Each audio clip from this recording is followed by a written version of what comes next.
Ань, Ань, ты можешь видео снимать? Ну не все, но кусочки.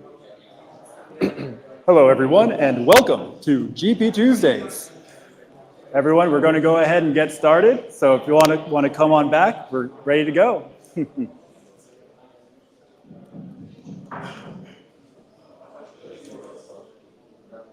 Perfect. So, go ahead and...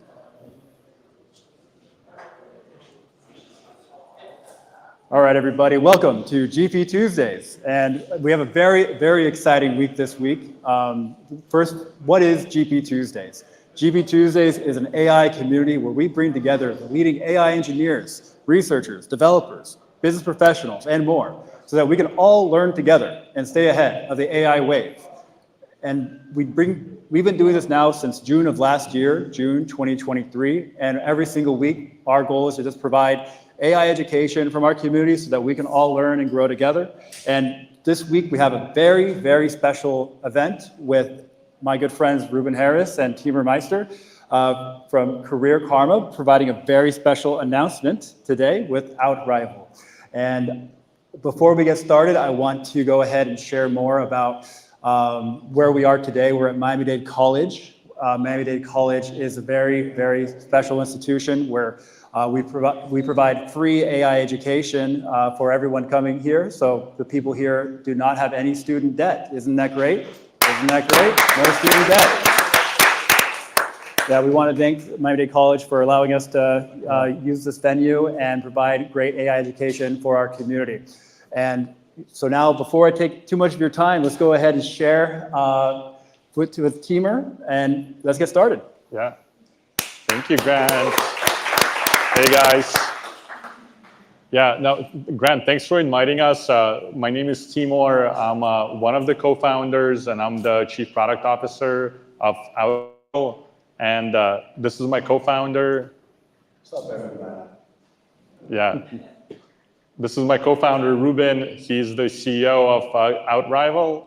And we know Grant for a few months now. We're sharing like what we're doing with the voice agents. We're gonna break down, if people haven't heard of voice agents before, we're gonna explain and do a showcase. But we first wanted to start out and share a quick video of OutRival. Today is actually the day when we publicly launched OutRival, and there's a short video we want to show you, and then we're planning to show you our product and how to create a voice agent live. Hopefully that works, and then we want to open up for Q&A. So yeah. By the way, by a show of hand, like just so we know, like kind of people's familiarity with AI or voice agents, like are there people in here who are just like starting out and like just looking to learn about AI? Okay, great. And are there people who are building projects or projects running companies, teaching about AI? Okay, great. So yeah, let's start with a video. It's about 4 minutes, and then we'll kick it off. Let's do it. As soon as I hear, Please press 1. I'm already requesting to do it. Could we go ahead and share screen? That's fine. Yes, Yes. thank you. Because whenever the screen kind of turns off, we have to get it going again. Yeah. Sorry, let me share this real quick here. Just,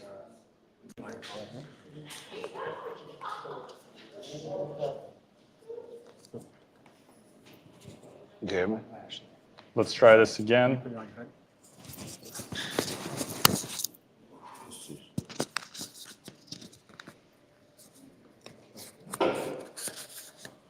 Can you hear me? All right, let's do it. As soon as I hear, Please press 1. I'm already requesting zero to get straight to the person. As founders, we know that every brand has a voice in the way you represent yourself.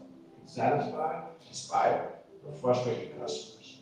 After building a customer experience team, making thousands of calls ourselves, we've learned that personalized relationships result in more enrollments, appointments, and conversions for your business.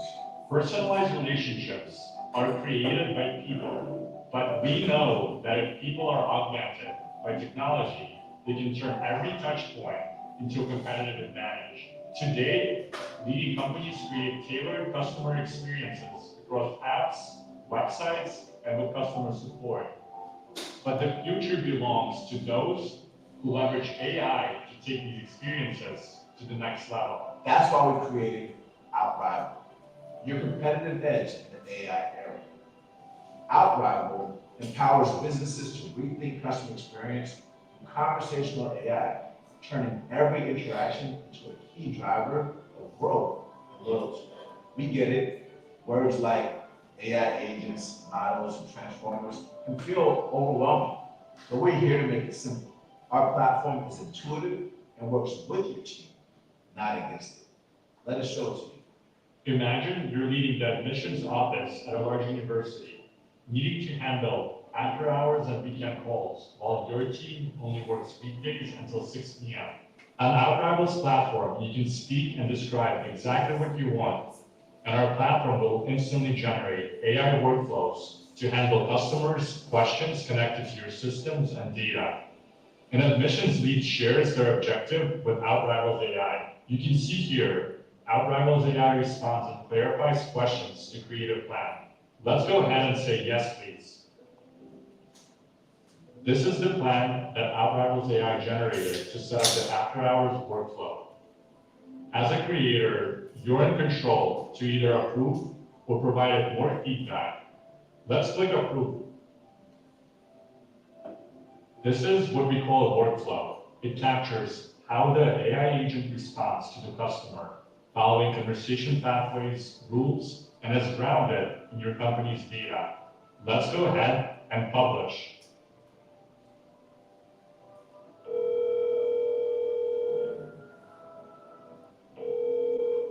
Hello?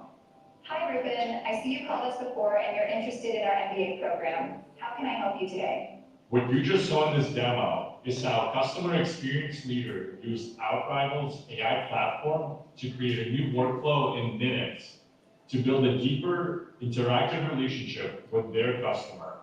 When a customer called in, the AI agent that they created knew the customer, had their profile, and was able to respond to a student, following instructions created in the workflow connected to their data and catalog.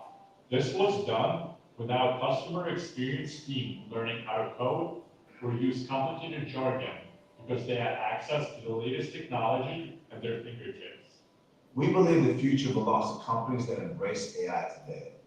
While others struggle to keep up, teams using this technology are booking more appointments, selling more products, and delivering more personalized experiences. What more can you do for your business? Yeah. What do you guys think? Hold on. Can you hear it? Can you hear me? 1, 2. Yep. Okay. First of all, can we give a big shout out to Roger and Nathan for making the video Yeah. over there right there? Creative currency. Yeah. What do you guys think? Question to the audience. Like, how many of you think that this is like a cute demo, or this is actually something that's available and kind of functional today, just by like a show of hands? Game changer. Fast. Your opening line was perfect. As soon as you hear one, you're just Yeah. it's zero. Yeah, and how many of you maybe like have spoken to an AI before? Okay, by a show of hands.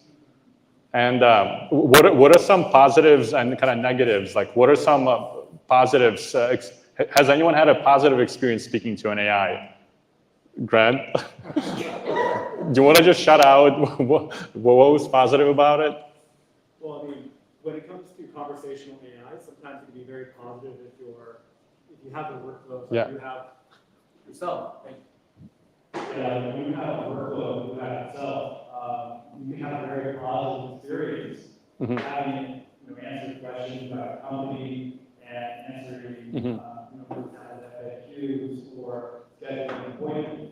I've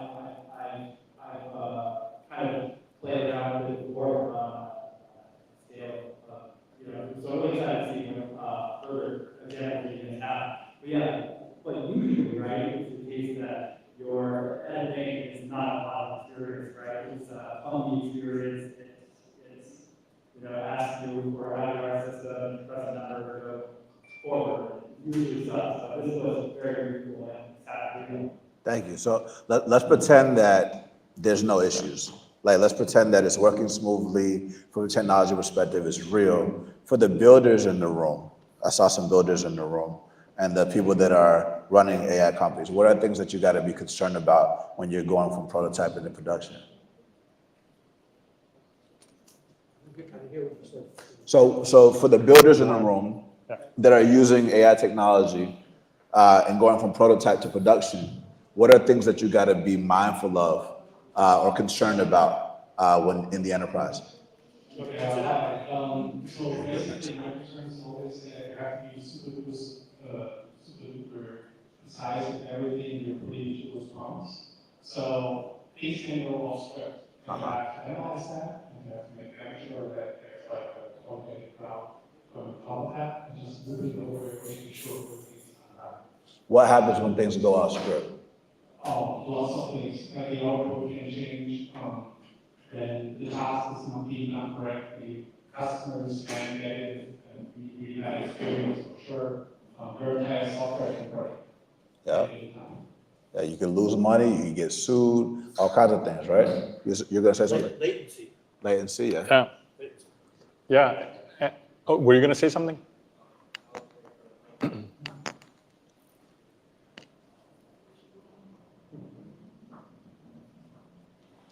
Are you extracting like the customer information from the database?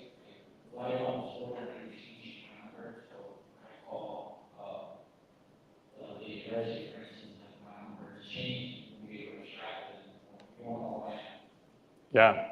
So there's definitely a lot of like technical also, if you want the AI to actually provide relevant. Repeat the question so that. Oh, the question is like, what happens if it's connected to like the database where there's personal like users' information connected to their phone number and stuff like that, right? Yeah. So those are all great like considerations, and the reason like we're asking these questions is we're all very early on in development of AI, right? That could be as good as a human, right? But how many people remember like when the iPhone first came out, like the very first version of the iPhone?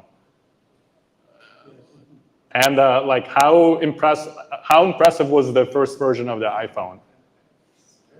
It was very impressive, but like it was limited. It was like there was a limited number of apps, and like you could see the potential, but it wasn't like a clear winner over the BlackBerry. But if we think about our phones today, like we can't live without them. Like everyone has one.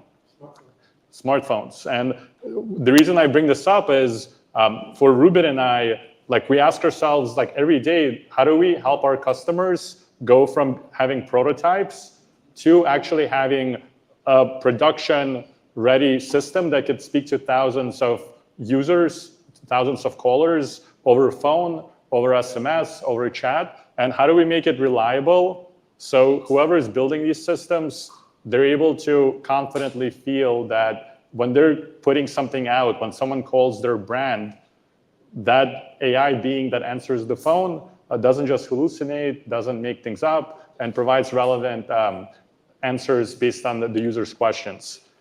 Ruben, do you mind sharing a little bit about, because I think people are hearing about OutRival like for the first time. Can you share why did we pick Miami, and like why are we building an AI company in Miami? Yeah. How many people know what Career Karma is? Career Karma, do you know what Career Karma is? So we started an organization called Career Karma in 2018. And Career Karma still exists today and essentially guides people in their career to help them pick job training programs so that they can get careers in technology. That can be software engineering, sales, and so on and so forth. And in the early days, we invited people into rooms like this, and with Archer, who's over there in the early days, and then it became overwhelming. We actually had to do thousands of calls ourselves. We had to invest in contact center technology. We had to do quite a few things in order to enroll everybody that was coming to us, because we had about 1 million people a month that were coming in our direction.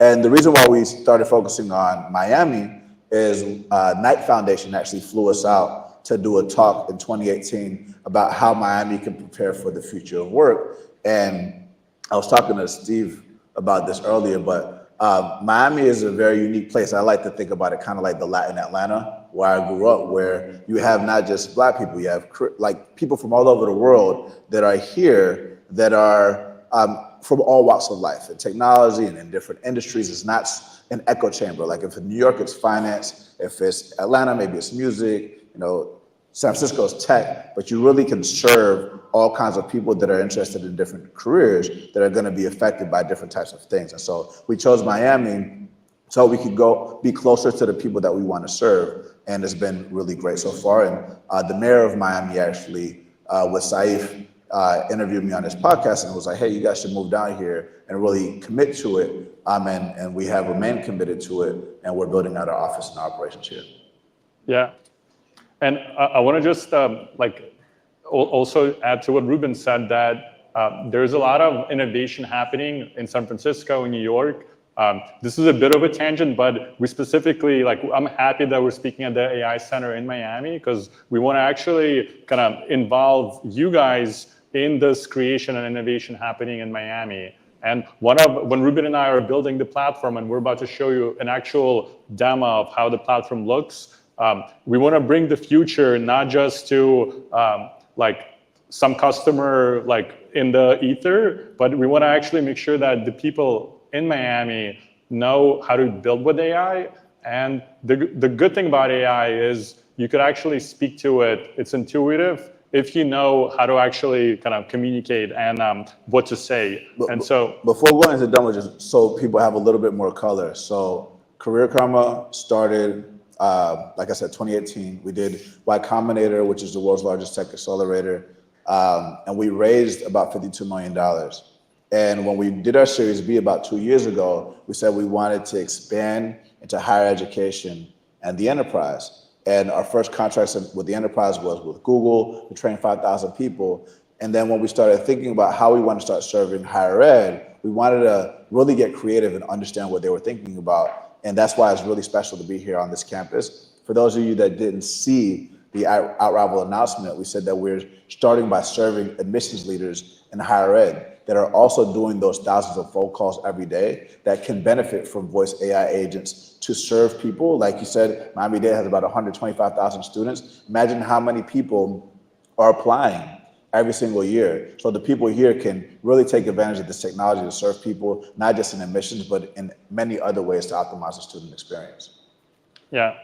And let's go deeper now into what are AI voice or chat agents? How many people even know what that word means? Okay.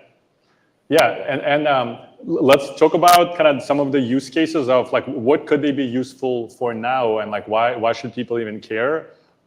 So an easy way to explain an AI voice agent is, imagine when you call your internet provider. Imagine if instead of that automatic kind of system that says press 2 to speak for Spanish, press 3 if you want to speak to the billing department. Imagine if there was a being that already knew you because it had your information based on a phone number. It was connected to the systems and data of that university. And instead of asking you questions that it already knows about you, it actually made you wait less in the queue. And instead it said, hey, what do you want to talk about? What questions do you have? And it could provide answers that are grounded in companies' data. And if you were feeling stuck, you can get transferred to the human on the team, like an admissions advisor, who can actually have a conversation with you for use cases where AI doesn't have the perfect answer. And so this is a big thing that Ruben and I are creating now, where we're not looking to replace humans, because as human beings, we all need that human connection. But we're thinking about what are those repetitive, like what are those experiences where like nobody likes waiting in line, nobody wants to spend time waiting in a queue, nobody wants to kind of dial in to get transferred from operator to operator just to get just for the call to drop. And so we're thinking about how do we augment the humans, the human customer experience, admissions, leaders, and use technology for the good to give companies more efficiencies, save them on cost, while also providing a better customer experience. We're about to show you guys the demo. Ruben, do you want to add anything about the voice or chat agents, kind of how you see them? I think it's important to understand how things currently operate. So for those of you that saw the announcement, I know we've talked about the interactive voice response system, which is the pre-recorded answers. But several other people use something called business process outsourcing, or BPOs, where some of you all have probably been transferred to a human in the Philippines or Brazil or in India or Venezuela to actually continue to have that human experience. That's a very big industry right now. So a lot of these institutions are thinking about how to leverage these types of technology. So to Timur's point, we're not here to replace the human. We're here to elevate the calls at the appropriate time to the humans for specific questions. When he was explaining a little bit about the dangers of things, there's sometimes where there are legal questions where you might not have AI answering things perfectly, and you might rather have a human answer those things in certain situations. So knowing how to warm transfer is very important. I'm curious, Kevin, in the back, how big is the Miami TechWorks team, by the way? 7 people? 6 people. How many people are you serving, or are you mandated to serve? You manage FIU, UPC, Rank Station, Portage, Ironpack. You manage their teams, you help them manage their funding. You also manage at Florida Memorial University with a lot of their academic programs and their deployment. So that's thousands of people, right? So how do 7 people manage those thousands of people? And so I'm not going to go too deep into that, but I think it's a good example of someone that I know that's here, that's doing a lot of amazing, impactful work here in Miami, and they can benefit from this type of technology. So Timur's about to go into the demo, but I wanted to make sure that you all think about, as you're looking at the demo, it's not just an education. Any industry that has natural demand that can only grow by hiring more humans can benefit from this technology by keeping the same amount of humans or incrementally growing those humans and giving them superpowers where every single person can be a boss managing these digital beings as we enter this world of co-intelligence. Yeah. So let's jump into a quick demo. I do want to make sure that people ask questions along the way, so I'll pause for any questions and then, yeah.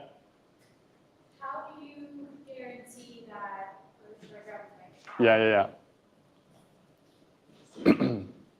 So how, I understand like where collaboration and competition, but as a business owner, if I know you have this, how do you have that conversation with them and talk to them about the fact that, hey, don't get rid of your humans, but now you have access to create a superhuman in a way. Like what is that conversation like when talking about this, you can understand that value of still maintaining your human work, but also leveraging AI to assist? Yeah. No, and this is a great question. For a lot of, like Ruben and I speak to a lot of admissions teams. We speak to a lot of companies. Some of them have like 20,000 plus customer support reps. Usually there's like double or triple amount of work that they would want their like humans to do. And they just don't have capacity to kind of get it done. Like very similar to Kevin's point, like there's 7 of them managing thousands of students, like questions, guidance.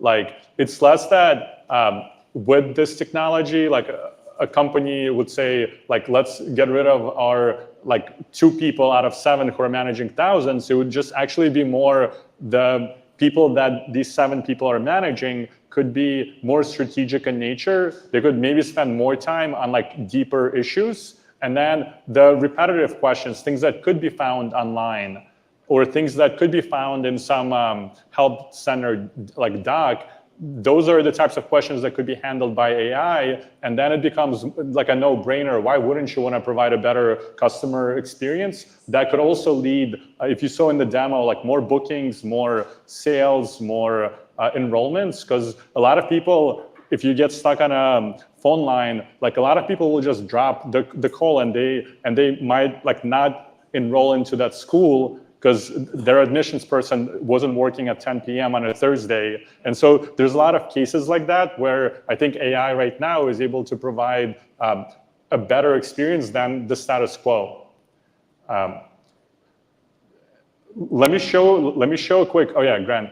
Yeah, just a question as well. Might be similar to the question I asked previously, but in the example of admission agent, how would you accommodate privacy needs? In what sense? Maybe in the sense of, well, maybe I'll give an example of Yeah. in the sense of, someone having a call and, maybe private information, Yeah. maybe like APIs of, Yeah.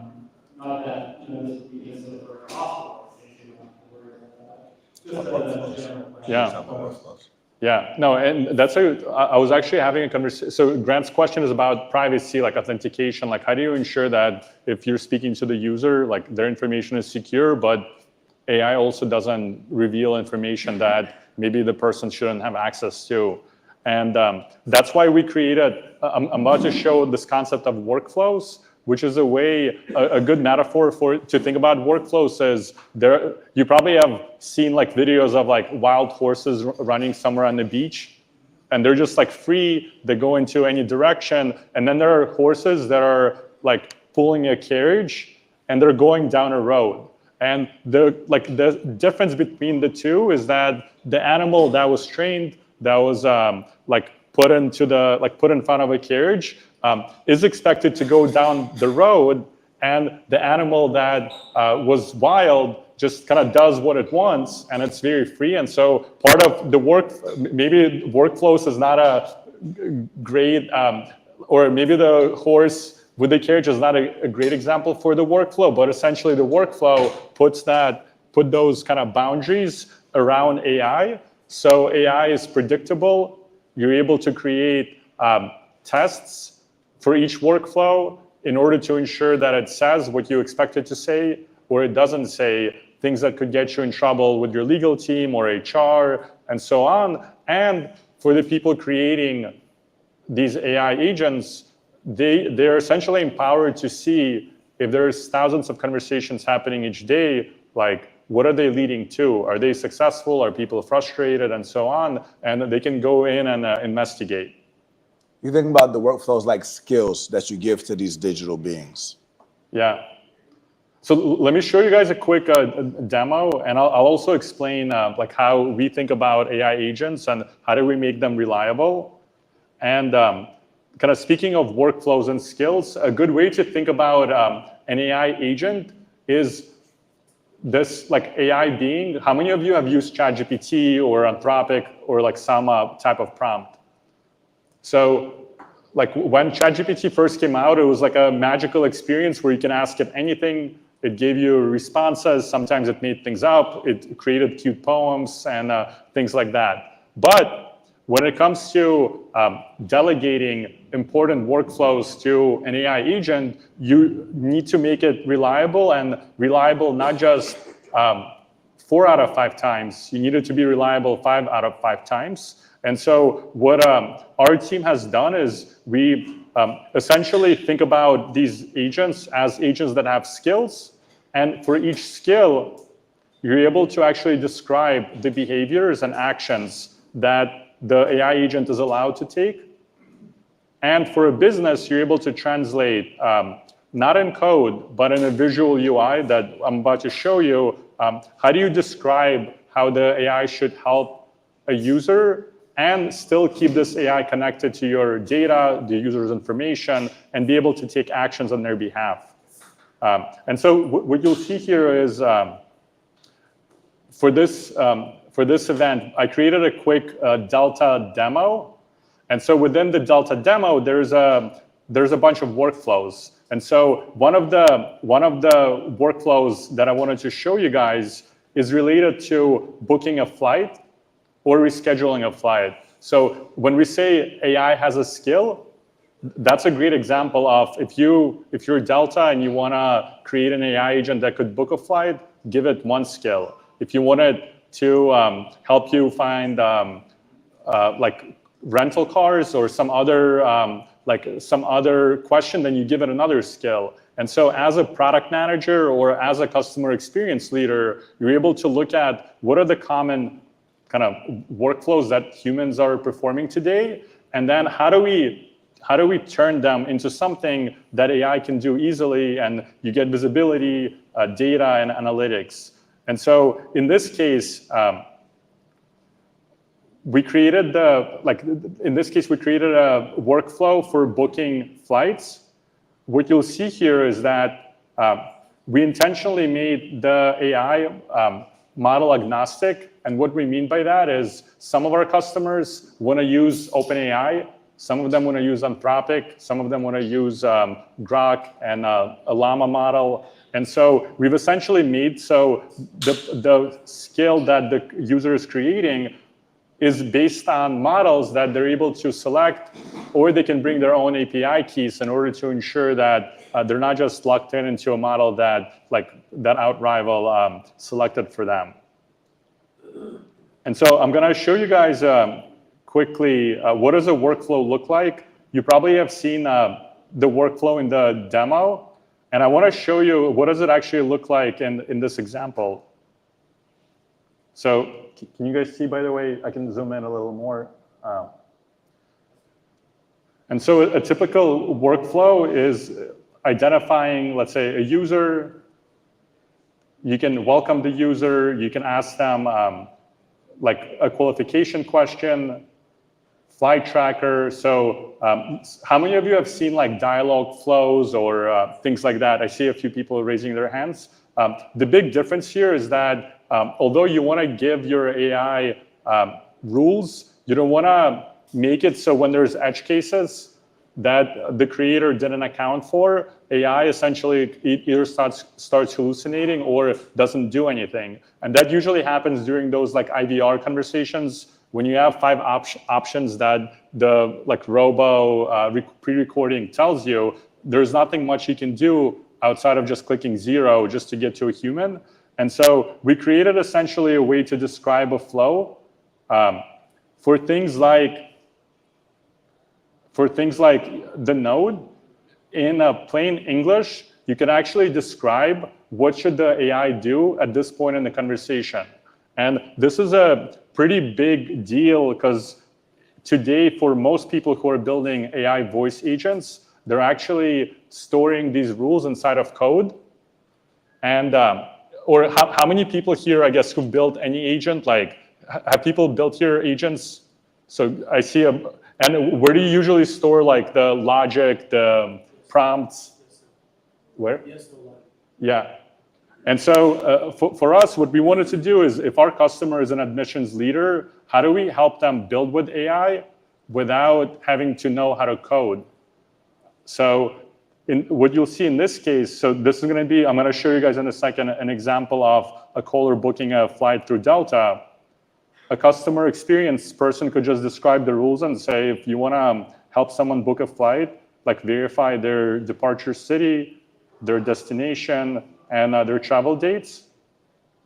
And then you're able to describe various like conditional logic just to ensure that AI has more instructions on how should the AI reference available flights, how should it book a flight, and so on. Explain what a function is. Yeah, and in terms of functions, like each step in this flow is connected to company's data. So you're actually able to decide at what point in the conversation would you like the AI to actually reference, like kind of make an API call to reference data that's either available in some system, on some website, and so on. That's a question. Yeah, go ahead. So, question about, I'm not trying to challenge you, I'm just wondering, you mentioned that the tool is built for people that don't know how to code or not technical. But I'm wondering how you make the data integration not technical. Because often the data is fragmented, maybe there's different places. It's not that easy. So I'm wondering. Yeah. Yeah, so we do see this as a partnership between the, let's say, customer experience team and the enablement team. Usually on sales teams, there's like the enablement function that helps connect like systems maybe to their backend. So at certain points in here, there are points where the sales enablement or an admissions enablement team would need to grant it access, but it's more by design versus like an kind of overlook, because we do want if you want the AI agent to be grounded in a company's data, then of course, like the company has to grant access to that data so it's protected, they have rules around it and so on. Yeah. You mentioned that customers can bring their own API keys and choose their models. You mentioned customers can bring their own API keys to choose the models. Does that mean you're passing through the token consumption to a customer, or are you reselling it? Yeah. So the way we look at the platform that we've built with OutRival, it's a good visual is like a 3-layered cake. So the bottom layer is the infrastructure, like the models that the AI agents are running on. The middle layer is the business logic, and the top layer is the like voice. Do you want your AI to be more directive, or do you want it to be more like empathetic, and do you want it to have a male voice or a female voice? And so we're specifically focusing on the middle layer and the top layer.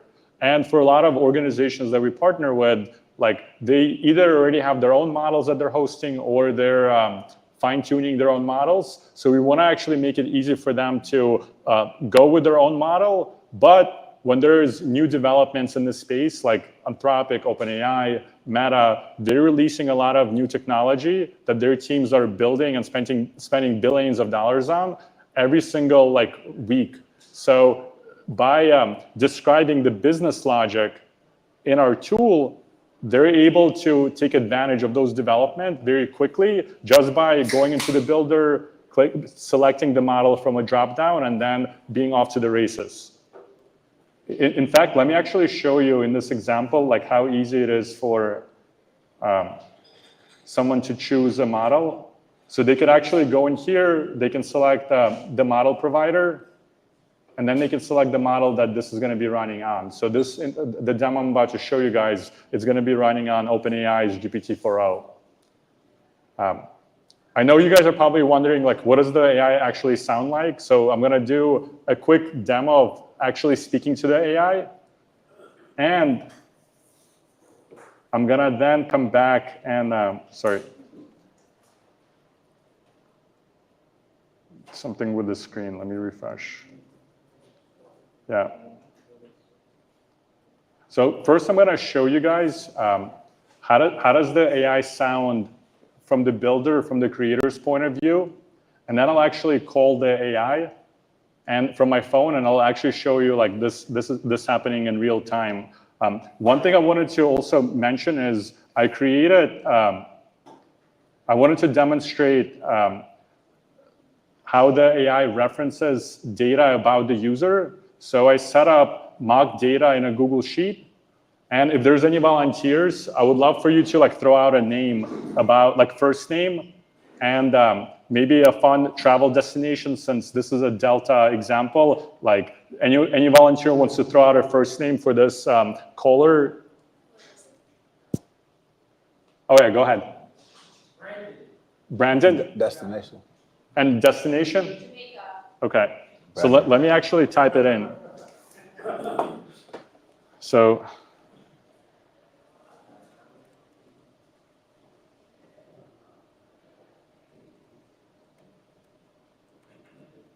okay. So, I think no. So one of the things we do is like we want to make it easy for whoever's building it to test it easily. So let's go ahead and do a test.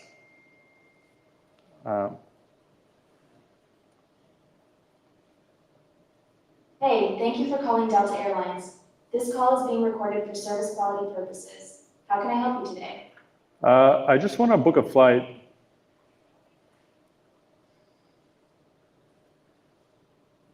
Hi, Brandon. It's great to have you back. I hope you had a fantastic time in Jamaica. The beaches are amazing, aren't they? How can I assist you with booking your next flight today? Yeah, so I'm looking to fly to San Francisco. From which city or airport will you be departing? So I'm going to be flying from Miami to San Francisco. Great. What is your preferred departure date from Miami to San Francisco? I want to fly on October 24th. Thank you. Are you planning a one-way trip or will you need a return flight as well? I'm planning on doing a one-way flight for now.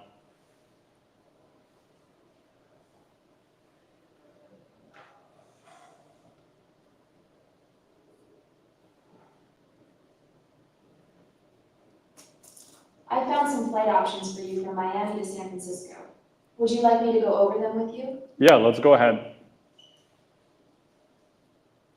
All right, here's what we've got. First flight is from Miami to San Francisco, priced at $315. It's a nonstop flight with a duration of 6 hours and 30 minutes. Second flight is priced at $282 and has a duration of 8 hours and 55 minutes. There is one layover in Houston. Third flight is from Miami to San Francisco, priced at $329. It's another nonstop flight, slightly shorter at 6 hours and 20 minutes. Which of these flights would you prefer to book? Let's do the first flight. Great choice. Would you like me to book that flight for you? Yeah, let's go ahead and book. Your flight has been booked, and I've sent you an email with confirmation details. Would you like to speak to the CEO of Delta? We're not going to speak to the CEO of Delta yet, but I did want to show you guys that as it was speaking to me live, I don't know if you guys caught that fact, but it actually updated the flight information directly in a spreadsheet that I created for demo purposes. But this is what you just guys witnessed is AI retrieving information about the user to personalize it to them.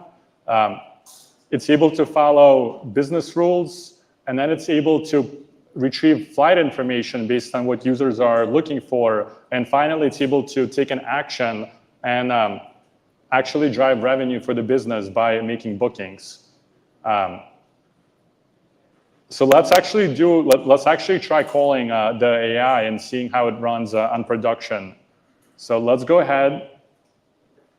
And I did ask for a volunteer's phone number who's going to be acting like the CEO of Delta. I'm not going to say who they are, but if it's you, please put your phone on volume on high, just so your phone can ring at the end of the demo. And so I wanted to showcase one of the things we wanted to create, so people who are designing these workflows have an easy way of testing and getting into production. Today, I'm going to show you what it will be like for me to call the AI inbound, but on our platform, as a creator, you have a lot of options to set up these workflows that could be outbound. They could be web chat widgets that you can put on websites. You can embed them as voice widgets and so on. We're even working on adding Slack and Teams integration. So you can, if you're a builder, you can even release an AI agent that could be a Slack app or a Teams app. But in this case, for the sake of this demo, I wanted to show how easy it is to connect your demo to a phone number. And so here you'll see that from a dropdown, since I have one voice workflow, you can select, I selected it, and then there's a number of phone numbers that our platform provides. And so let me try actually calling the phone number and having a conversation again. Do you want to hold it? Yeah.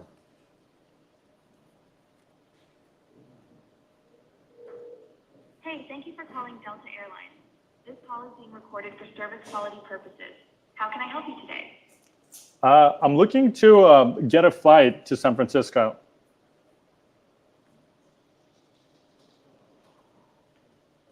Welcome, Brandon. How was your trip to Jamaica? Did you have a great time there? Yeah, I did. That's wonderful to hear, Brandon. Now let's get started on booking your flight to San Francisco. Great. From which city or airport will you be departing? So I'm going to be flying from Miami to San Francisco. And what is your preferred departure date? Let's do October 19th.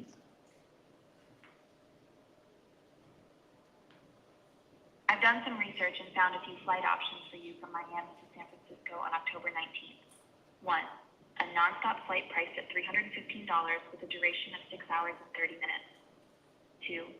A flight with one layover in Houston priced at $282 and a total duration of 8 hours and 55 minutes. Let's go with the second option.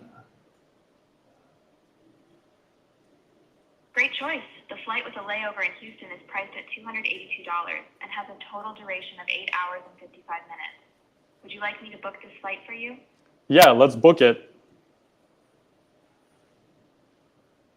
I've booked your flight, Brandon. You should receive a confirmation email shortly. Would you like to speak with the CEO of Delta? Yes, please. Transferring the call now.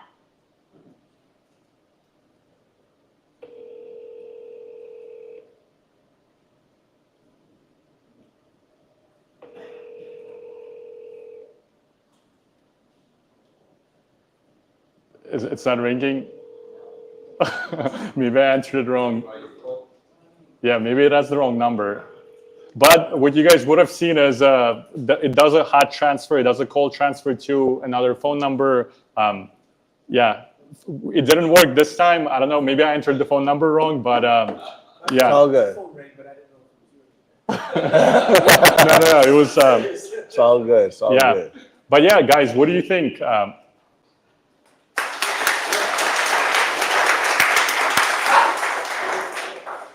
Yeah, Ruben and I will take questions, and yeah, I think, Grant, do we have like 10 minutes, 20? Yeah, maybe 5, 10. 5, 10, great. So I have two questions. So in this example, in this case, Delta is your customer, right? Not yet, but it could be. In the example. Oh, yeah. So as an example, Delta would be your customer. Yeah. Mhm. And the second one, like, who owns the data you collected? Like, in this case, like Delta or your company? Yeah. So that's a great question. So the way we design our system, because a lot of enterprises take data privacy like very seriously. So we give them a few options for much bigger customers that want to actually host our platform in their own cloud. So then they would essentially actually control the data end to end in their own cloud. But for some of our smaller customers, if they don't want to manage the user chat histories or data, because our workflows are connected from SMS to voice and vice versa, they do have an option of kind of delegating to managing the user's data on our end. There are going to be like additional costs associated for us to manage it versus the customer, but we also allow them to do it like on our end. Yeah.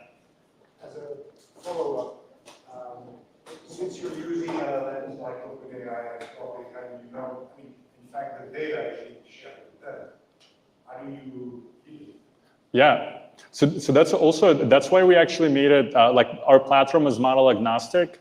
So for customers who want to actually host their own model on Azure, for example, they could bring their own API keys. So then instead of using the same OpenAI GPT-4 model that they can get on our platform, they can run the same exact model in their own cloud, and then they just bring the API keys.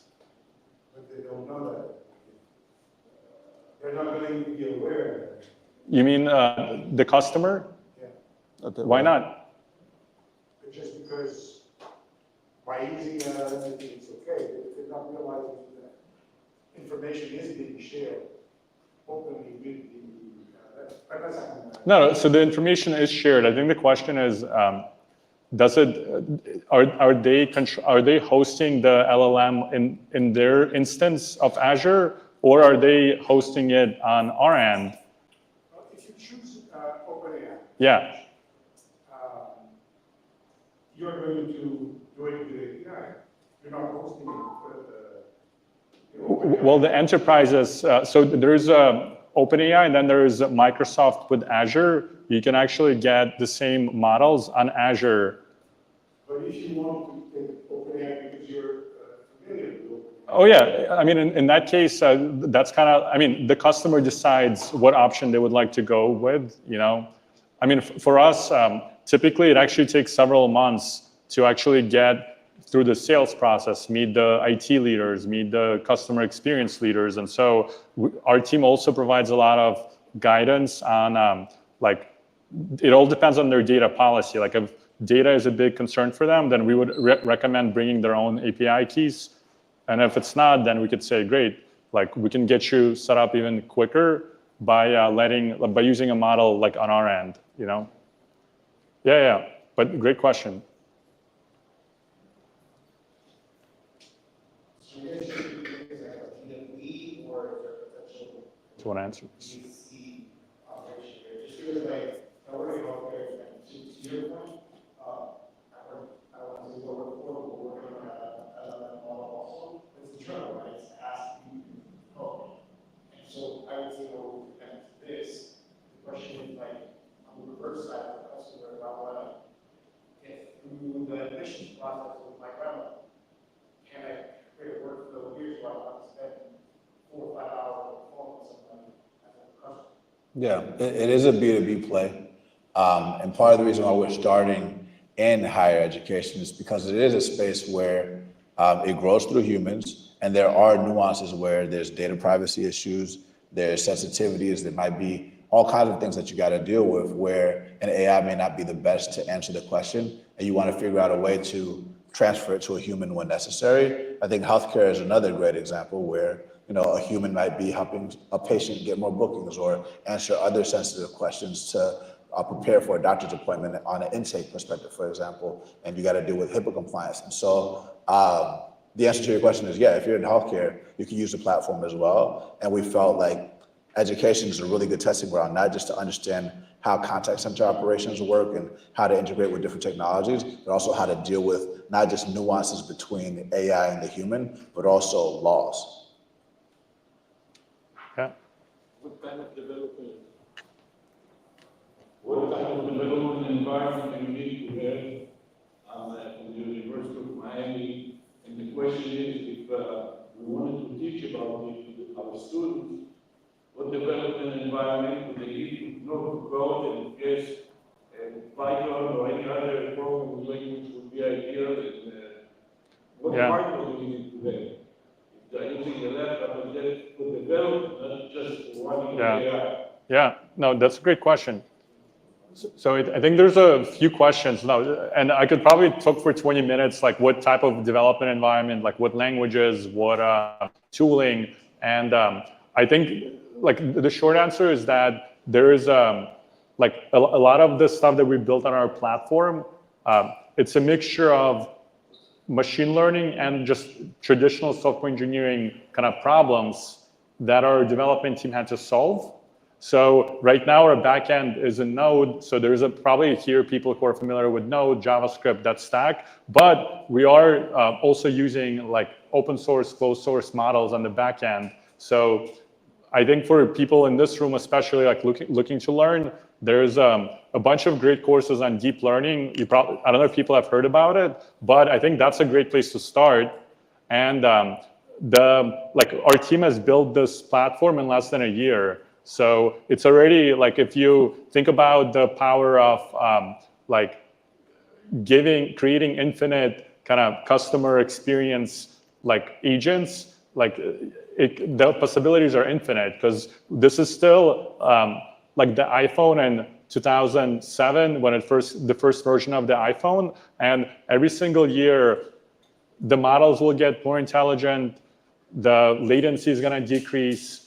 The open source models are going to make this technology affordable and super easy to run on production, and the whole ecosystem is going to mature. And so for Ruben and I, we also want to be doing these types of conversations with you guys, because like in the next few years, literally you can transform so many businesses, and the people transforming the actual business that drives revenue is not going to be just the engineers like coding and doing like prompt engineering. It's actually going to be the customer-centric stakeholders who understand the opportunities, who understand the customer pain, and people who know how to set up a workflow, and then there's going to be engineering counterparts connecting it to data, but you can actually create something once and then it could run and speak to tens of thousands of students a month. Where my mind went when you brought up your question was definitely related to what Timur just brought up, but also I started thinking about joy, delight, what is an amazing experience. We like to think about how do humans create things right now, and how can we create an amazing personalized experience. Usually when you think about what AI can do is essentially personalize everything. Right now people teach in a classroom that's one-to-many, but with AI you could actually personalize it to every single person into here.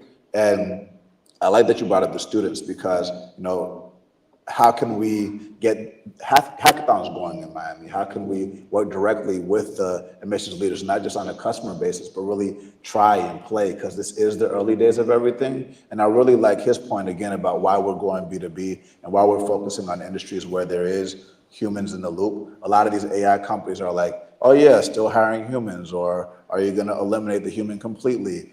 And I do think that there are some jobs that are gonna completely go away, just very transparently, but there is going to be a lot of spaces where the humans will be empowered and you can play. And we really want to encourage people to just use the product in their natural way. And if they're running into friction or they don't understand things, then we can adjust accordingly. What about the hardware, the server, the client, the developer, the user? That's AWS. Yeah. Amazon questions. Yeah. I have a question. Yeah. Here's your question. By the way, let me share. Allison is asking, well, look how easy it is for an employee to start using the tool to improve access to resources, like employee, all that the access to our favorite using the volume. Is it too easy? Because maybe I shouldn't be one to share access. So it sounds like a permissions type question. Yeah. If we thought about that, Yeah. I'll be honest that it could be easier. And I think that's the power that AI unlocks, because what you guys saw, like in the demo, the admissions lead was actually speaking to the AI that was assembling the workflows for them. And so I'm not showing it to you today because it's still in beta and I didn't want to risk something not going as planned. But we actually see, like, that's the evolution that we'll see, not just with our platform, but with so many other tools that we use today, where you'll be able to just use your voice, or you can just type and describe your objective as a creator. And then the AI behind the scenes will assemble that workflow. It will draft that email. It will look at your sales CRM lead and so on. And so the short answer is that it's right now, like there is some training or like help videos that are the creators and like people that we partner with, they need to go through in order to set up a workflow. But in the next 6 months, we actually envision like our OutRival's AI setting up these workflows for them, making it seamless and effortless. So let's go to Larissa. Yeah. Well, it's a very simple question is, do you plan on having the people that are calling speaking to the AI know that they're speaking to the AI? That's a good question, Ruben. You want to answer it? I think it depends on the organization, but I think for the most part, the organizations that we're working with are making that very clear. And I do think that we're going to get to a point where it'll be indistinguishable between a human and an AI, but you do have to be mindful of very real concerns that we talked about earlier. I was at the Berkshire Hathaway event earlier this year, and the number one thing that Warren Buffett's concerned about is scams, right? So we want to make sure that you're actually having a real conversation. The way we verify a lot of things is through voice or passwords, and those are things that we're aware of naturally now, and we want to make sure that it's very clear up front for the most part. We encourage people to make it clear if someone's talking to an AI versus a human. Yeah. We haven't had a client who like try to be like sketchy to be like, oh, I'm gonna just pretend like this is a human, because if you actually hear the voice, like people will be able to tell. So we actually think the value is not that it sounds like a human. It's more that the value add is you don't have to wait in a queue. And if the AI gets stuck, it's actually a good thing that the AI could say, hey, I can connect you to a human customer support rep who can answer your questions and so on, you know? Well, she sounds way more pleasant than most other. Yeah. So that's why I was just like, okay, I remember that. You can, and it's only gonna get, we're not even using some of the latest voice models for the demo, but over the next year, like the models are gonna get more intelligent. There's gonna be video avatars that look like humans who will speak with no latency, who will sound full of emotion when they speak to you. But I think that's the world that we're going to be living in the next few years. And what we want to do is like help businesses get ahead. And the name OutRival actually stands for helping our customers outcompete their competition by being first to market, providing better customer experiences, reducing costs, and helping to drive more revenue. So, and there's one more point on that. Like when you think about, think about competition, a lot of times people are just like thinking about winners and losers, and it's more about setting new standards and playing your own game and doing things that you were never able to do before that do position you to be number one and in your own category. Yeah. About running it off the grid on local host for development and then syncing it with the web. And also if in the middle of a class I lose connectivity, I want to run it on the local host so I don't have to deal with the internet problem. Yeah. No, there's actually, there's starting to be models, like the open source Llama models, like some of them are small enough that you could run it on your computer. Yeah, even not a large language, a small language, but can you implement it with your system? It really comes down to like the use case, right? Because like there's always trade-offs, right?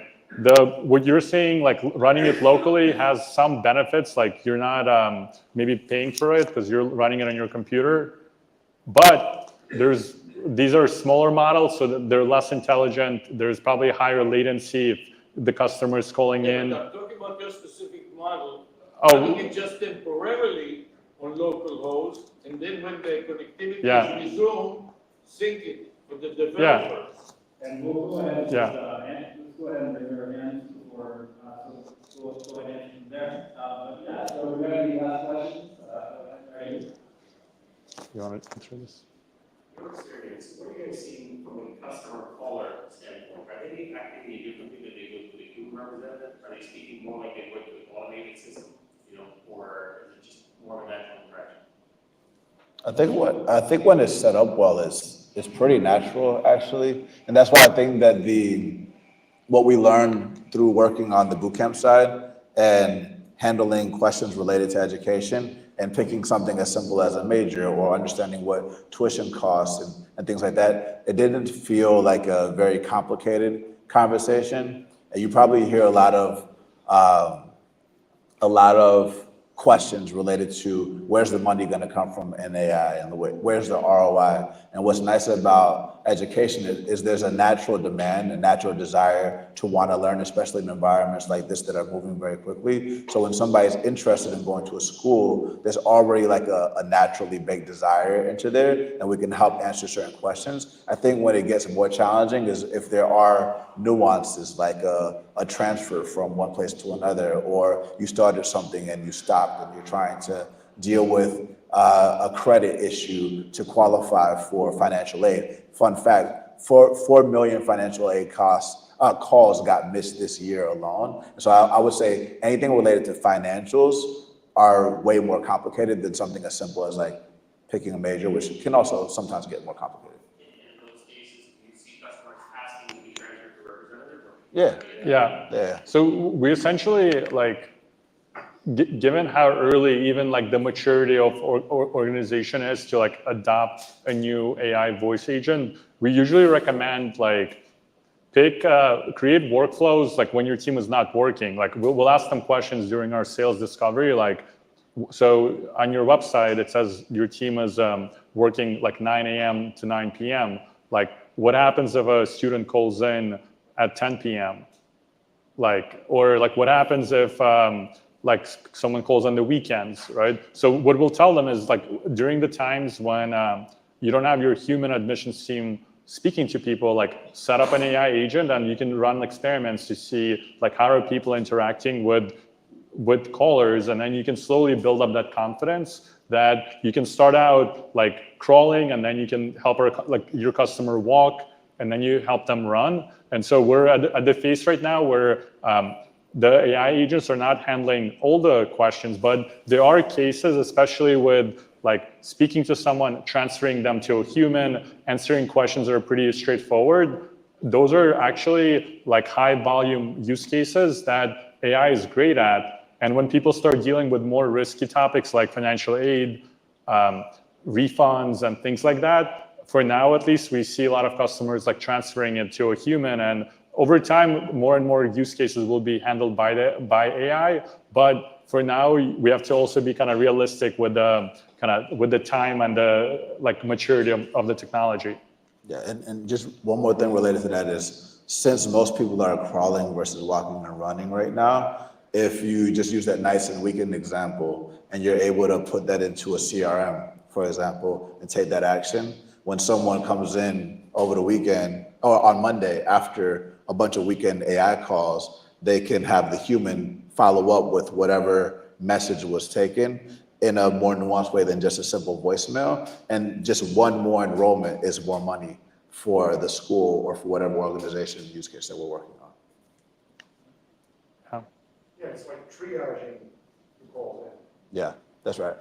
Amazing, amazing. Well, everyone, that was an amazing presentation.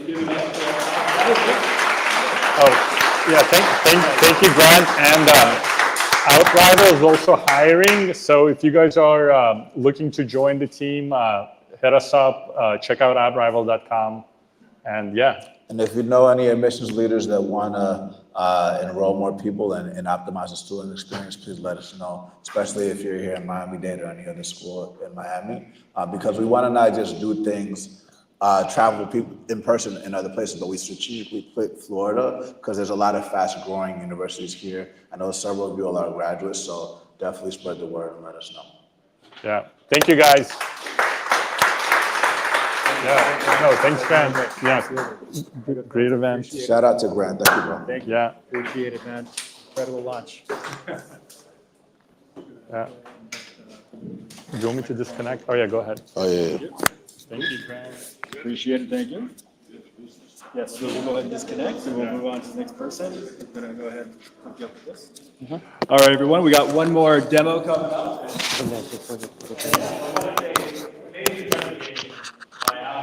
My good friends, we've known each other now for many months. If anyone wants food, drinks, there's some food and drinks in the back, or we're going to go ahead and move on to the next person. You want to give them like 5 minutes? You want to give them 5 minutes? Because everybody's like leaving. You think so? Yeah. Because I mean, yeah. So give them 5 minutes and then, you know, when they come back. We'll go ahead and do a 5-minute break, 5-10-minute intermission, and we'll be right back.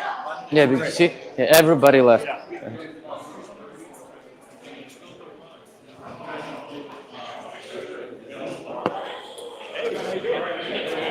How you been? Absolutely, yeah.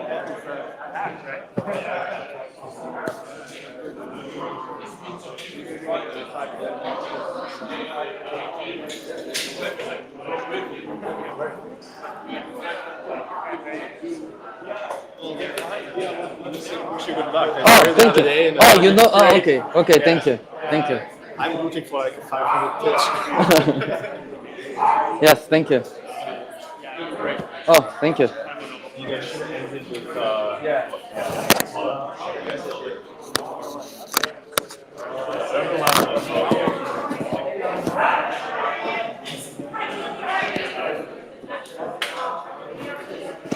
Hey, yeah, Max, yeah. By the way, I think we should partner. Let me tell you why.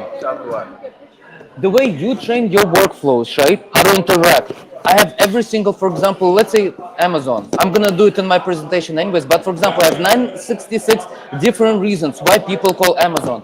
Order issue, lost package, whatever it is. And I know exactly how a representative from Amazon answers it, depending on emotions, if the customer is happy or not. Right? So this is what you need, the data set that you need to train your models. Yeah, definitely. This is DayApp, right? Yeah. I'm gonna do the presentation. We're doing almost exactly the same thing, but we own the data. And our customers, since you remember what we do now, like we help people bypass, being on hold.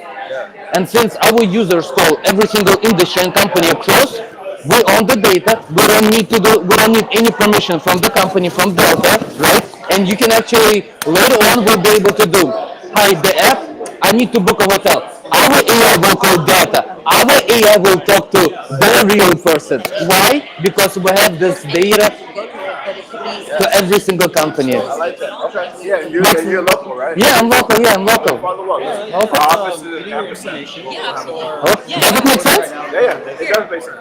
Tim and I are thinking about it. Tim was thinking through things like this, and so we'll have a deeper conversation. Yeah. So, okay, you guys have my contacts. Thank you, brother. Yep, no problem. Yep. Бля, сейчас опять половину людей уйдет. Сука, нахуй, а? Ну кому? А? Смотри, все уходят уже опять. А?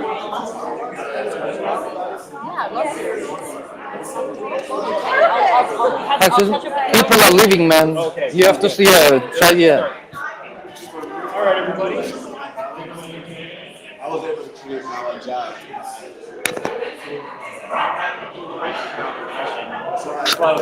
Huh?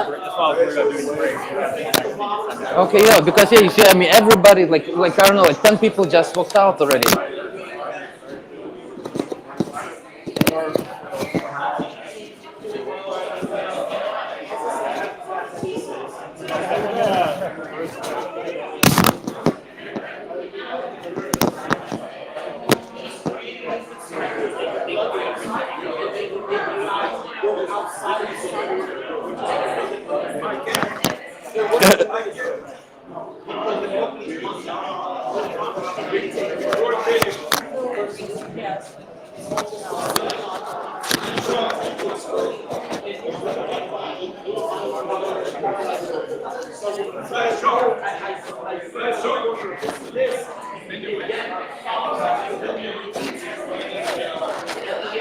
Алло.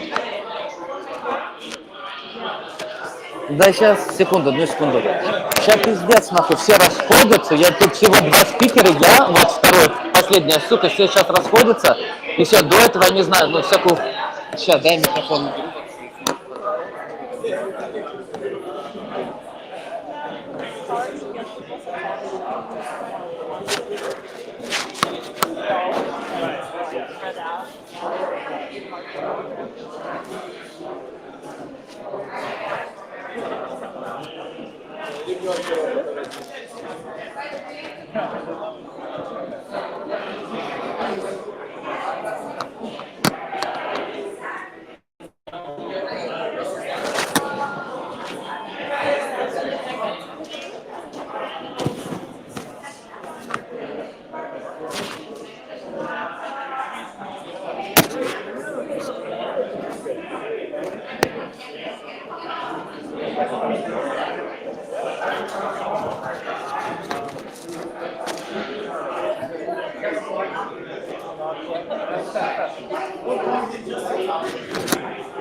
Which one is bad? This one? Okay.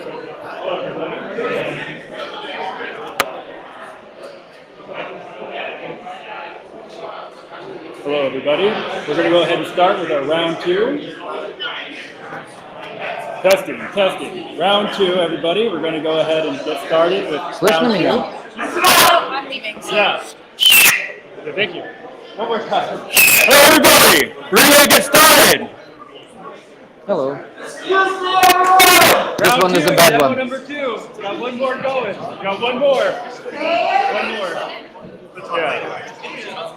Hey, everybody. 5 minutes break, so we have the second presentation coming. You guys don't mind taking a seat, please? We're going to go ahead and get We're going to get started with number 2. All right. Well, I guess we'll go ahead and just get started. Yeah, but I can't start like that. Excuse me, everybody. Can I have your attention, please? It's fine. No, it's okay. It's okay. On my screen. It's okay. We're about to have a second presentation, so if you guys wouldn't mind taking your seats, Max is going to share what he's up to now. We're going to start in 30 seconds to a minute. Thank you guys for your attention. Let's give a round of applause.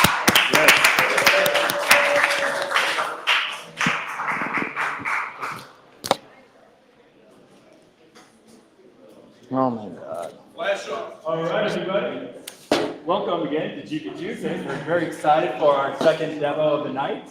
This is going to be with DayApp, a wonderful conversational AI system. And so let's go ahead and get started, and here we go. Hi, everybody. My name is Max, and I'm a founder at DayApp. Before we start, I want to ask everybody a question. When was the last time you called the company? Press 1 for this, press 2 for that. You have to stay on hold just to talk to a human being. And how was your experience? Mine sucked. That's why we created DayApp. What is DayApp? Let's say you want to call any company. You want to talk to a human. Let's say you want to call Amazon. You simply search for Amazon, choose the reason for the call, refund, general support, put in your phone number. What happens then? After a clip, skip the hold, our AI will call Amazon. We will press all the correct buttons. We will stay on hold. Once we detect a human at Amazon picking up the phone, I'll connect you to that call. So in the process, you, as a user, will save time and energy. Does it make sense so far? Yep. Right? But we're not a B2C company. We're actually a B2B company. Let me explain you why. Once the phone call is finished, we analyze that data. So the reason for the call, for example, like all the different reasons people call, like the missing packages or they want to do a refund, we analyze it, and then we're building the same kind of AI that will help, but it's from a different angle. We're trying to do is, you're going to talk to a phone and say, "Hi, Day, I have a problem with shipping, please fix it." Our AI will call Amazon. Our AI will know exactly what to say, since we have all this data, how to fix all the problems. And our AI will talk to their Amazon customer service representative and will fix issue on the behalf of a user. Right? That's it. So again, simple B2C product. We help people save time and energy, bypassing being on hold and pressing all those annoying buttons. In return, we collect the data, and we're building this AI which can fix all of the problems for a user. Any questions? Is this a single sign-on then? Huh? Is it a single sign-on, so you have an account with Amazon? No, you don't need any accounts. All you need to do, either you download the app or you go on a website. Simply, you will choose a company you wish to call. Right? Again, I'm going to show you Amazon. Right? You simply choose the reason for the call, refund, lost package. You put in your phone number. You click Get Support. We will call Amazon. Our AI will call Amazon. We will stay on hold, and then we'll connect you. Once a human at Amazon picks up the phone, I'll connect you to that call. So you don't have to create an account? No, you don't need to create any accounts with anybody. You can call any company from anywhere, any company in United States. Yes, go ahead, ma'am. Huh? Yes, we have a mobile app, and also you can go on a website. Yes. So what is your revenue model? Now, the revenue model, we have a couple of revenue models. One of them, we sell phone call data to the companies who just presented in order so they can build those amazing AIs who can have a full conversation. And so they can use our phone call transcripts to train their models. Because again, as I just showed, our users call every single company across every single industry, and we know exactly what's the reason and how that reason is being solved. So for example, this person, this is actually me, I called Progressive. And the reason for the call was change of address, update car insurance, and cancel renter's insurance. And this is my conversation with Progressive. So we feed this information into AI, and AI knows how to fix whenever a user calls with this particular problem, how to fix this problem. I just have a question. When I call Amazon for myself, Yes. I say refund. Oh, I'm so sorry. Give me a second. Somebody's calling me. Hello? Hello? Hello. Hi, this is Charity from MSI Customer Service. May I have your name, please? Yeah. I put in my phone number, right? And that's what just happened. All you need to do is put the phone number, and Amazon customer support will call you. Okay, but what I'm trying to say is, when I have an Amazon account, like a number of people Yes. do, I have Prime, I have a problem with my refund. Mm-hmm. I go to their site, I type problem with refund, I give my number, and then they call me. Yes, that is correct. They call me and then they keep. No, they'll just call. No, they'll just call you, and instead of you being on hold, pressing all those annoying buttons, listening to that annoying music, I will connect you. Amazon calls me. Yes, I'm Amazon will. not saying without your app, I don't understand. With Amazon, maybe Mhm. other companies are like that. But with Amazon, when you do their refund, Mm-hmm. Sure. you And so, put in yeah. your number and then they call Yeah, you. So yeah. I don't understand. And they store the transcript. Have you tried calling like a Delta airline? The average wait time is about 2 hours. I'd say for your next one, the only problem is Amazon, for this example, Mhm. I don't see how Amazon is solving my problem. But if you did Delta or something like that, or American Airlines, yes, you could be. Yeah, but again, with us, you can call every single company. We have over 5,000 companies in our database. These are like the most popular. Okay. But you can call any company without being on hold or interacting with the answering machine. And plus, your phone number is masked. The Amazon does not know who you are. They're not gonna spam you. They're not gonna spam you with text messages or any phone calls. Why? Because we're using our services to call Amazon. Once we detect a human, we'll connect you to that call. So Amazon doesn't get my number, it No. gets your number. Yes. It's that one. Yes. So you're basically in between. Yes. And your revenue model is then between you and all these other. No, businesses. no. Our revenue model is we sell phone call data to the companies like OutRival so they can teach their AIs based on But a not- real phone. not to Amazon. No, we have nothing to do with Amazon or any other company where people can For call. other platforms. Yes. Trying to train. Yes, go ahead. Yeah. So what's the biggest challenge that your product has solved since starting this? What's the biggest challenge? Like something's your product since starting this journey? Yeah. The biggest challenge that I'm facing. And then your most proud of, like your biggest success? That we save people time. Just imagine the reason why it's called day, because people spend at least 1 to 2 days a year being on hold, right? So just imagine you're gonna press a button and I'm gonna save you 1 hour of your life. So you don't have to be on hold, right? So you see, you're already smiling. And these are the smiles that we get when people actually saving time. And that feels really good. Go ahead. So is it like a reinforcement model where you go through the problem, once it's solved, it's iterated on? Or do you guys have to pre-program the issue? No, again, at this moment, what we are doing, we're helping regular B2C customers like you and me, right, to get in touch with a human customer support at a company, bypassing all that being on hold and pressing the button. Issue that we are fixing for B2C, right? So you just simply click one button, and then you will get a call from a company that you chose, from a human at that company without being on hold or pressing the buttons. Just to clarify, so let's say you've never seen this particular issue before. Can I still go through your system? Or is that Yeah, you still go through the system. Yeah, you still go through the system because our AI already knows what to do and when to do. For example, if you're going to choose refund or lost package, we already know the entire answering machine system of that company. Amazon had I don't know, hundreds of different options, right? We know every single one of them, and we know what to press, when to press, in order to get to your specific reason for the call. Yes. I see you have the data up there. Yes. How are you managing the HIPAA compliance part of it? Everything is encrypted. Everything is encrypted. It's basically the same way when you watch the news and somebody's trying to curse, it's automatically bleeped. That's the same technology. You say you're studying that call data. Mm-hmm. Is there not privacy? No, now again, we're not collecting the data. For example, you would call you tell me I have such and such, like sickness or illness, right? We don't care about that, right? We care how the representative solved your issue, right? And what all that personal and HIPAA and all the data which is protected by law is being encrypted. The same way like the news networks do or like WhatsApp, right? Your data is encrypted. We don't have access to your data, to that kind of data.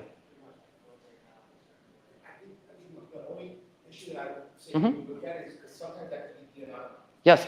Also, but again, yes, true. But again, before you use the product, like it's in a privacy policy that you agree. The same way when you would use Google or any other service or your phone, right? And you would just interact with the companies, right? You always share your data. Yes. Yeah, go ahead. Question, you mentioned your AI knows all the routing places. Yes. Can you share a map? No, do you guys have a human actually go through one, two, kind of go through all the options and then create the data, or you have the AI somehow navigate through all the routing? No, AI. No, everything is done by AI. There's no humans. Whenever. No, I'm saying when you have IRS, right? Yes. Do you have just AI kind of try every single possible option and then you Yes, that's how it goes. Yes, for example, if we don't have a certain company in our database, we just go basically sending an AI bot to attack that company. It's gonna call, it's gonna press every single. Right? Yeah. Every single the AI bot is going to press every single option. It's going to find out in which after pressing 2, what happens? After pressing 2, 3, 5, what happens then? It's gonna map out the entire thing, and then we would know exactly what to do in order to reach a human. So, for example, let me show you an interesting map of Bank of America, because if I'm not mistaken, that's a very long map. Let's see. So, for example, you see there are so many different departments. General support. Here we go. This is what needs to be done. In 25 seconds, you have to pound. Then you have to say new, personal. So you see all these interactions, our AI already knows what to do, when to do, and down to a second. So, and we have these maps for every single department, for every single company, and at the end, after all the way at the end, that's where the human lies. And then again, after that, then it's a whole time, then you still have to listen to music, so we're staying on hold, we're listening to the music, then once we detect a human, then we're gonna call that user, and we're going to connect them to that phone call, and then analyze the call. Yeah, go ahead, sir. From your experience, how often does this map change? Now, if the map changes, it's okay. Yeah, the question was, how often do the map changes? If the map changes, we will detect it immediately because the phone call was unsuccessful, and AI will automatically jump onto that company, into that department, and will try to redo everything without even user knowing it, right? And we will fix it basically live. Once we detect a problem, once we detect that we did not connect a user to a human, that's when AI bot jumps at that company. Anybody else? Yeah, go ahead. So this is set up for static environments, but something like indoor engagement, for example, environments where the input is dynamic and the output may not necessarily be one-to-one. How would you manage that? Yes, now very good question. Since number one, all the data where our users call every single company across every single industry, we own that data. We don't need Amazon permission. We don't need Delta's permission to get those transcripts, to analyze it, right? So these are, for example, this is an example I'm showing is for Amazon. 966 different types of reasons why people call Amazon. Order not shipped, return process with UPS. Since we know how Amazon fixes this problem. So this person called, and the reason for the call, you can see return process with UPS. On the right side, you can see emotions. Then you can see what's the problem solved, yes or no, right? We know exactly how Amazon is fixing that problem, right? And that's how we're going to train our AI. So in the future, all you need to do, you're going to open DayApp and it's going to say, I have a problem with shipping, like something happened, call Amazon. So our AI was going to, on your behalf, is going to call Amazon. Our AI will talk to Amazon customer support without you doing anything. So it's basically the same thing, but it's from a different angle. They're trying to fix it from the company's problem. We're trying to fix it from a B2C. Because again, why? Because we build this B2C digital assistant to help people save time and energy. And that's how we have access to every single company and industry phone call analytics. Go ahead. If it's okay to ask, what kind of technologies are used to make a system like this? What kind of backend, if you're free to answer that? Yeah, everything we've built from scratch except for data analytics. For data analytics, we're using open source platforms such as ChatGPT, IBM Watson to analyze the text. But to do the whole connection, to detect whenever a human picks up the phone and to tell the difference between a human or like a human recording of the voice human recording, right? Everything we built from scratch because the most difficult thing is everything has to be done live. If we miss it, like even by like half a second or like a second, the human on the other line is going to hang up the phone. So we have to do, so there was nothing on the market which we can use, and that's why we had to build everything from scratch. Go ahead. You run into local host of the grid. If I lose connectivity, especially for training, I don't really need, if I want to train it on my company's information or my own private information, I don't need the internet. Okay. From the developer standpoint, and what hardware do you need for the developer as well as the user?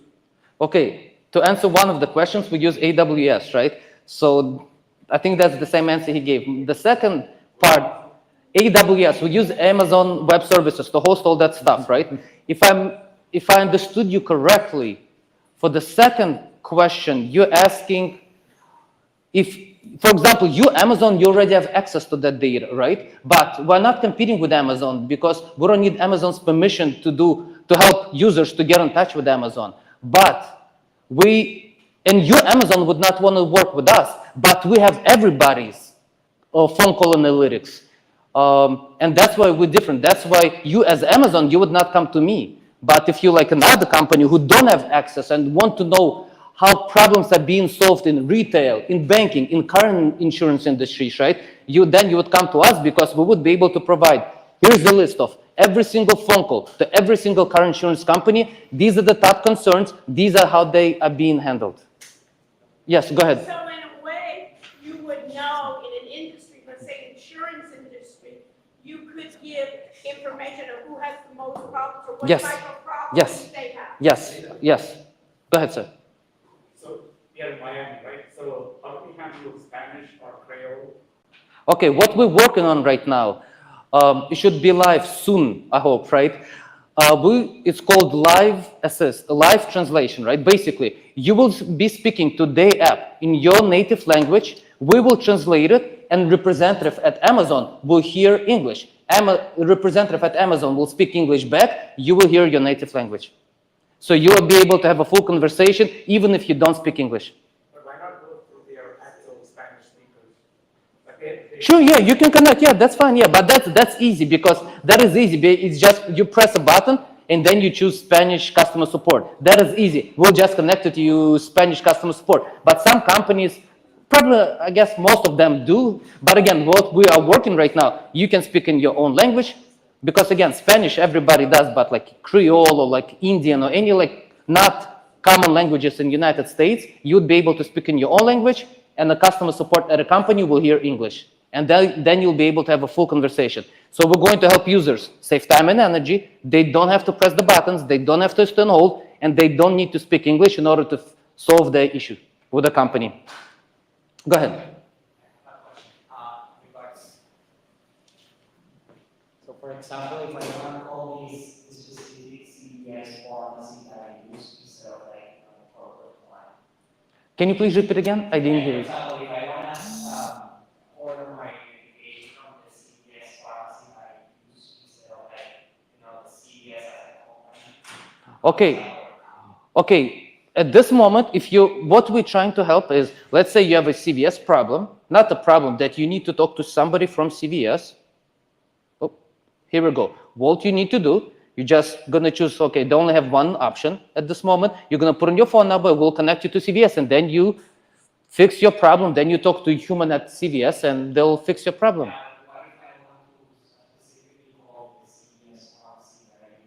If we don't have a specific company or a specific department, you're just gonna let us know, and you're gonna tell me, guys, I want CVS. I want you to please add a local CVS pharmacy at my city, and we're going to add that to the system.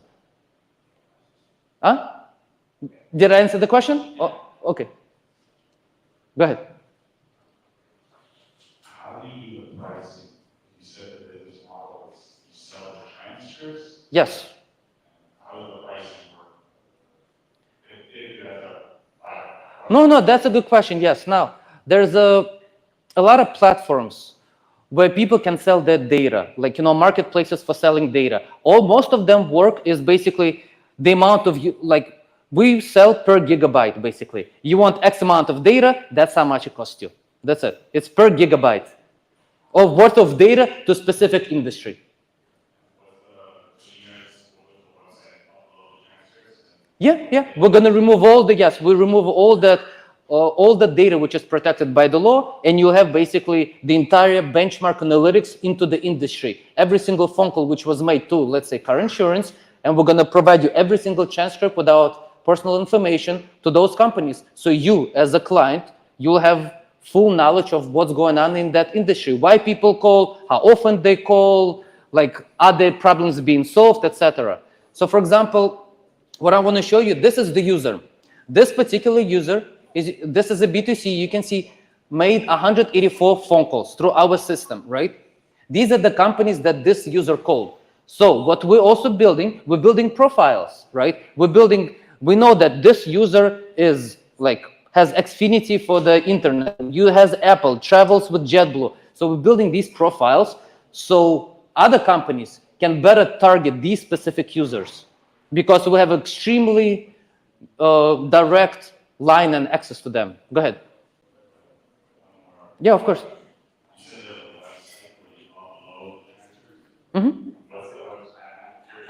No, the marketplace called Snowflake. We are on Snowflake. Snowflake is one of the biggest marketplaces in the United States for people to sell and buy data, any kind of data.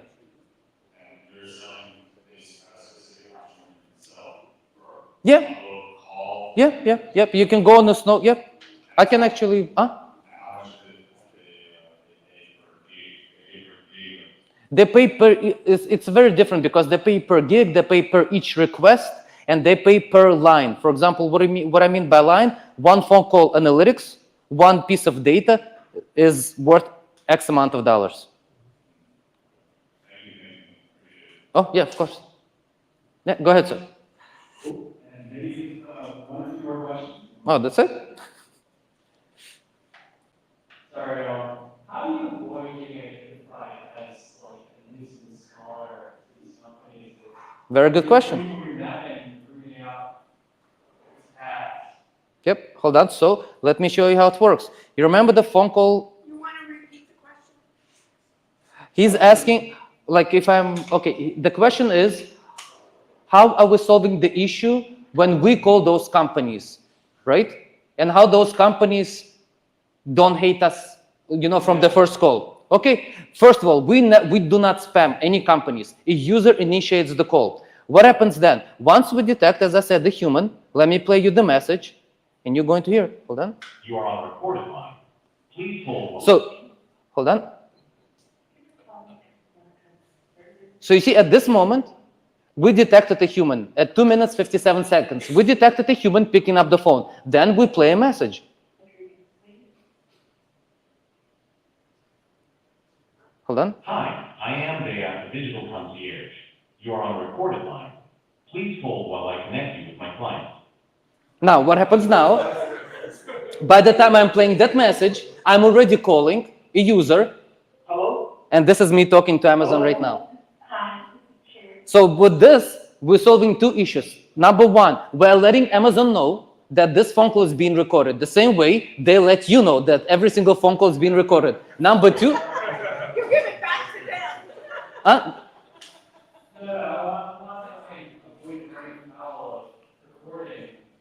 Another party before when you're creating that, you're already creating a transcript, are you not? Before you Yes, yes, yes. So then how do you get it? Before I create Amazon's map of answering machine system? Yes. Okay. No, but again, because we are a digital assistant. Just think of us, Amazon Alexa, like, Siri, Amazon, turn on the lights. Same thing, DayApp, call Amazon. And that's basically, we're a digital assistant. And once we connect to human customer support at a company, we're letting them know we are a digital assistant. On the recorded line, I'm transferring you to my client. And the reason why it's not a single company hang up the phone. Why? Because once they pick up the phone and I connect them, they're talking to real customer of their company. And they see it's a real phone call. It's not a spam. Does it make sense? Or? Okay. Third question. Go ahead. To get the right response, to get the right human, sometimes it requires a little more upfront information, right? So then Yep. Now, Yep. So. you present this like one-touch solution, like. Yep. So, yep. Okay. So the question is, for example, in order to reach a human at some of the companies, you need to provide some kind of data, right? Otherwise, you would not be able to reach that company. So, for example, company UPS. In order to reach UPS, right? Since we already mapped out the entire answering machine system, we know what they're going to ask. Once you press this, since we know we're going to ask a user, please provide last 6 digits of your tracking number and a zip code of destination, right? Once we get this information, we're going to provide it to the answering machine system. So the answering machine system is going to ask, what's your tracking number? We're going to tell them my tracking number is such and such. What's your zip code? My zip code is such and such. So we're going to provide all that information to answering machine, and we're going to, at the end, still connect the user to human customer support, bypassing all those questions. Now, 95% of the companies do not require any input of data in order to connect to a human, right? But in some cases, as I just showed, UPS will ask those questions, and without this data, it is impossible to bypass their answering machine. It is impossible. They'll just hang up on you, and they'll tell you, once you have this data ready, please give us a call back. Anybody else? Yeah, there's a random question. So, like, have you ever had a situation where your AI is talking to another AI? Yes, when we bypass. Yeah, yes, it's going. Yeah, I'm going to be talking to the AI because we are building the same thing as they are, but they're building it for B2B, we're building it for B2C. Because since we know how to solve every single problem, so we can train our AI, we basically tell them, this is what you need to say when you have such and such problem at such and such company, right? So in the future, hi, Day, please call Amazon. I did not receive my package. You put your phone away. Since we have all the transcripts, we know exactly what to say when this issue occurs. That's it. Our AI will talk to the AI. And they're going to have a nice conversation without any human interaction.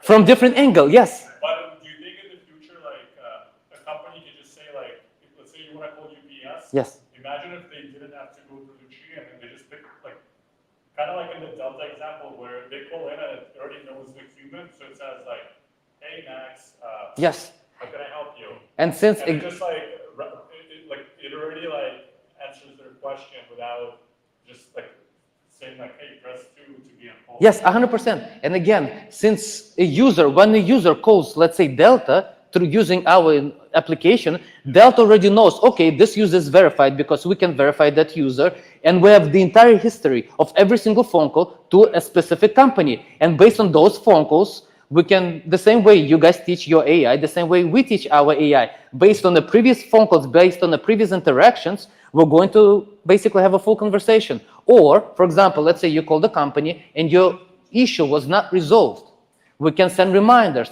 By the way, your UPS, your Delta problem is still not resolved. Would you like me to call, connect, or do, because we know that information. Or even better, let's say you called your car insurance and you told them, I don't like you. You're very expensive.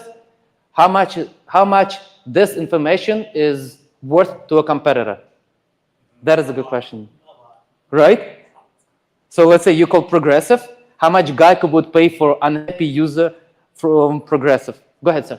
Yeah, no, the question about pricing. So if you have thought about like different pricing strategy, like like now with AI, there's like this, I don't know, I just feel like selling data, it might not be like long term. It creates a little bit of a conflict of interest.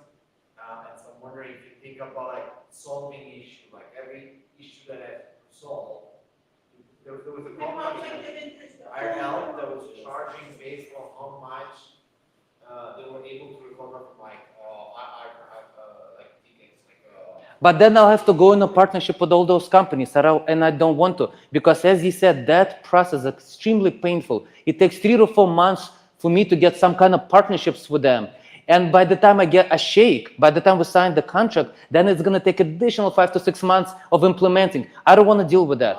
I want to I want to have a full control. And with this, I have a full control of the entire user journey, from calling a company, having access to the reason for the call, and then they hang up, right? And I don't need Delta's permission.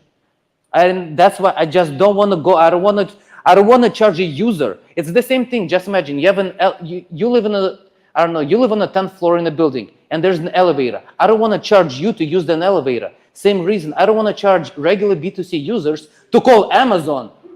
It doesn't make sense, because it should. Yes, it is the same way why Google is free, the same way why Facebook is free. Why? It's a free product, and they get the data. Yes, 100%, yeah. Yes. Yeah, 100%, yeah. And again, we're upfront. Everything is in our privacy policy that we do collect the data. Yeah, go ahead, sir. How do you stop people getting adversarial? Like, let's say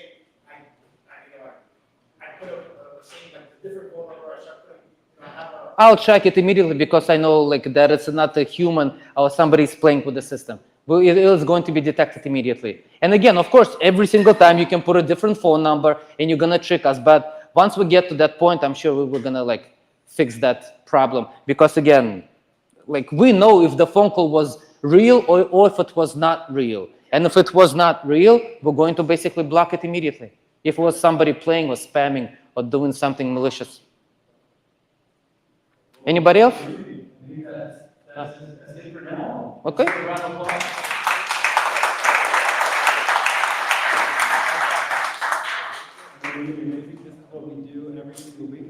Thank you. Thank you. As well. Thank you. That was a great presentation, and we all learned even more about conversational AI out of this presentation. We're giving away more about conversational AI over the phone presentation. Amazing. Fantastic. That's what we are so happy to hear. What we do is provide education, etc. So without further ado, I want to give special thanks again to Ruben and Timur and Arthur. Thank you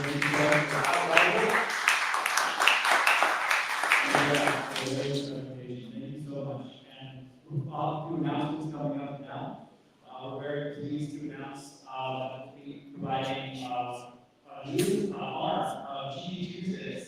So now, we this is every single Tuesday, every single week, but we'll also soon be doing it multiple times. So we'll be having an online global version of GPTuesdays. Every single coming up very soon, Pat Involved will be one of our very first speakers. Pat, around the world. We'll be providing an online global presentation, as well as one of our first workshops as well. We'll be doing a workshop on what is line code, what is a data database, and the retrieval augmented iteration guide workshop for all software engineers here. We'll also provide workshops with doors for professionals, so only software engineers. So we're very excited for this. So we'll be having our Brazilian venture as well as opening soon. We'll be having our global first speakers in Brazil speaking from Sao Paulo of our partnerships with Lee and with our chapter head, Michelle, in charge in Brazil. We look forward to hopefully our very first little shout. So let's give a round of applause to Michelle and amazing people who are Bill.